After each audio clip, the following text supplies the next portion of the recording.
Добрый день, уважаемые зрители! С вами сегодня парк «Россия. Моя история». И в сегодняшнем видеоролике мы с вами поговорим о истории Татьяниного дня, иначе говоря, о Дне российского студенчества.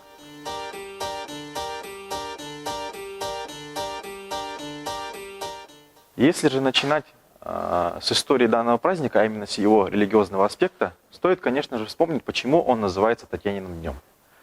По сохранившимся историческим данным, в III веке нашей эры в Риме жила женщина по имени Татьяна, которая являлась дочерью довольно богатой семьи. Отец ее был трижды римским консулом. И в отличие от всех, скажем так, от многих сверстников, она являлась ярой приверженницей христианства, а учитывая то, что христианская вера тогда, в III веке нашей эры и вообще в римском государстве, она очень сильно не почиталась и тем более преследовалась, она по своей сути вела антигосударственную деятельность. И отказавшись в том числе, то есть когда она приняла обет безбрачия, она, по сути говоря, стала практически идеальной христианкой, то есть она получила статус диаконессы. В какое-то время, вот примерно в 226 году, Татьяна была схвачена римскими властями. Она подвергалась страшнейшим пыткам за свое следование христианской вере. И по легенде, когда римские власти пытались отречь ее, то есть заставить ее отречься от христианской веры, произошло некое чудо.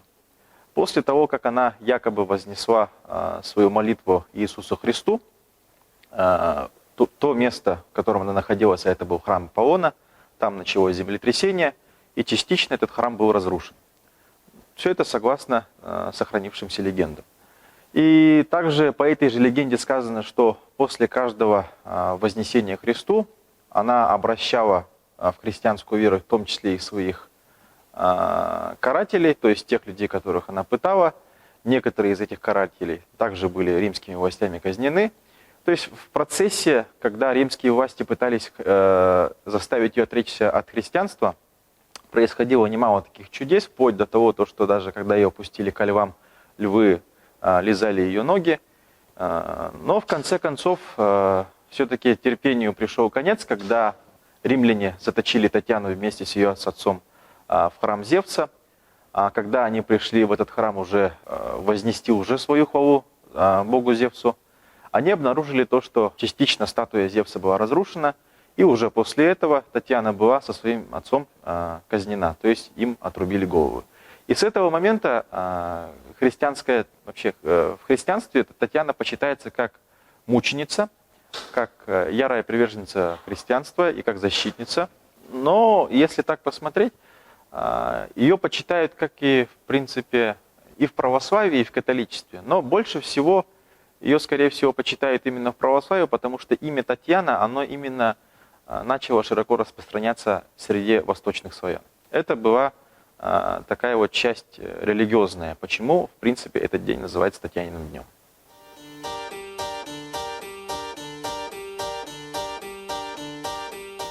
Дальше, если мы будем говорить о более светской стороне вопроса, а именно конкретно об истории, о фактах, празднование Дня российского студенчества у нас берет свое начало от 1755 года, когда в этот день Елизавета Петровна принимает решение, то есть уже когда у нас открывается Московский университет. И с этого момента у нас начинается, в принципе, следующий этап в истории развития высшего образования, ну и, конечно же, по истории студенчества. Почему именно вот все это соединилось с Татьяниным днем? Потому что университет у нас московский открылся именно в тот день, когда у нас отмечается вот этот самый Татьянин день, христианский праздник. Вообще, сам день российского студенчества начал отмечаться немного позднее, то есть не в самом XVIII веке, а уже при Николае I в 1850 году, когда он уже был утвержден в качестве праздника. Как вообще праздновали этот самый Татьянин день? В первую очередь он был привязан к той дате, когда у студентов заканчиваются последние экзамены, то есть заканчивается сессия, и в принципе начинаются каникулярные дни. В этот день, День российского студенчества, сперва проводится церковная служба в открытом при университете-храме в честь той же самой мученицы Татьяны. А после уже церковных мероприятий в этом храме начинается официальная часть, которая проходит в здании Московского университета. И уже впоследствии, после этой самой официальной части, уже начинается гуляние студентов, которые из года в год становились все больше и больше.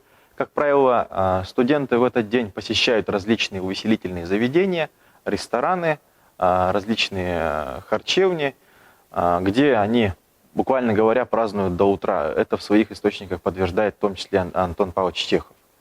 Но чем больше проходило времени, вот праздник он все более и более усиливался. И, конечно же, его начали праздновать уже не только студенты Московского университета, а в других университетах, а затем он вообще перелился в праздник вообще российской интеллигенции. То есть его начали праздновать уже и не только студенты. Как правило, в этот день в тех же самых ресторанах, харчевнях, как правило, обслуживали только самих студентов. В этот день запрещалось обслуживать другие слои населения. Ну, по крайней мере, так нам говорят источники. К концу XIX века, а потом уже к началу XX века, такой вот праздничный характер, он немножко уже утрачивает свое былое состояние. И к 1910 году предпринимаются попытки праздновать День студенчества более мирно, то есть без лишнего кутежа. И главное, самое главное, в трезвом виде. Потому что, если посмотреть на те же самые записи, оставленные современниками, празднования длились до утра и заканчивались весьма, скажем так, если не плачевно, то, по крайней мере, у многих студентов после этого не было состояния даже подняться утром. То после 1910 года, когда была предпринята попытка уже начать праздновать Татьянин день более сдержанно, то уже после начала революции 1917 года Татьянин день уже был несколько позабыт. Сохранились данные о том, как праздновали этот день в 1918 году, где присутствовали представители, в том числе и советской власти, такие люди, как Луначарский. Но после этого на высшем уровне уже Татьянин день практически не праздновался. И уже после того, как у нас в 1991 году заканчивается эпоха советской власти, а затем уже спустя 4 года, в 1995 году, при Московском университете был снова восстановлен храм, посвященный мученице Татьяне, а затем уже в 2005 году принимается решение возродить День российского студенчества, который мы сейчас и отмечаем. Я хочу сегодня поздравить всех студентов, вообще всех причастных с этим днем, и пожелать, конечно же, благополучия, а самое главное здоровья, и, конечно же, успешной сдачи всех экзаменов и зачетов, которые предстоят нашим студентам.